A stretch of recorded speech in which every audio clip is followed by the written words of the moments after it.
Hey hello hi నమస్తే welcome to cafe child lovers India's first budget friendly cafe. చెప్పాను కదండి videos delay అవ్వడానికి కారణం సైట్ విజిట్స్ అని చెప్పి. చాలా సైట్స్ అయితే విజిట్ చేయడం జరిగింది. లాస్ట్కి ఇదైతే ఫైనలైజ్ చేసాము. ఇది మణికొండ బీఆర్సీ రోడ్లో స్టార్ట్ అవుతుందండి. బిజినెస్లో ఒక విషయాన్ని అయితే బాగా గుర్తుపెట్టుకోండి, అర్హత లేని చోట బంగారం అమ్మినా కూడా బొక్కబడుతుంది. సో ఈ మాట నేను చెప్పింది కదండి, పెద్ద పెద్ద బిజినెస్ చేసే వాళ్ళు కూడా చెప్పారు. ఈ వాళ్ళకి కూడా హోల్డ్ చేస్తున్నాం కదా, దీని గురించి గుర్తుపెట్టుకోండి, తర్వాత మాట్లాడుకుందాము. He is our franchisee partner అండి.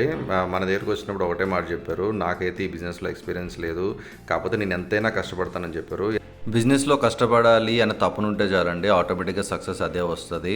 ఇలాంటి ఫ్రాంచైజీ పార్ట్నర్ దొరికినప్పుడు ఇంకా ఎక్కువ మనం హెల్ప్ చేయాలి అనిపిస్తుంది. సో అందుకని నేనే దగ్గరుండి ఎక్కడెక్కడ ఏం పెట్టాలి, ఎలా పెట్టాలి మొత్తం స్కెచ్ అయితే ఆయనకి ఇవ్వడం జరిగింది. సిట్టింగ్ ఏరియాకి హట్ మోడల్ ఎట్లా ఉండాలి ఏంటనేది అయితే ఎక్స్ప్లెయిన్ చేశాను. ఏదో మనం డబ్బులు ఇచ్చేసాము, ఫ్రాంచైజీ తీసేసుకున్నాము, బోర్డు పెట్టేస్తే అదే బిజినెస్ నడిచేస్తుంది అనుకుంటే మాత్రం 100% రాంగ్. ప్రతి పాయింట్ కూడా చాలా ఇంపార్టెంట్. మన యాంబియన్స్ కానీ, మన క్లీనినెస్ కానీ, మన కిచెన్ సెటప్ ఎలా ఉండాలి, మన హైజీనిక్ ఎలా ఉండాలి, ప్రతిదీ కూడా చాలా ఇంపార్టెంట్. మన ఫ్రాంచైజీ పార్ట్నర్ అయితే చాలా స్మార్ట్ అండి. నేను ఎక్కడెక్కడ ఏం పెట్టాలి ఏంటి అని చెప్పేసి జస్ట్ ఒక్కసారి ఎక్స్ప్లెయిన్ చేస్తే చాలు, ఆయన మొత్తం అంతా కూడా చేసి నాకు అప్డేట్ ఇచ్చేవారు. That was very happy. Partition and whole గురించి మాట్లాడతానని చెప్పాను కదా, ఈ విషయంలో మా ఇద్దరికి చిన్న డిస్కషన్ జరిగింది.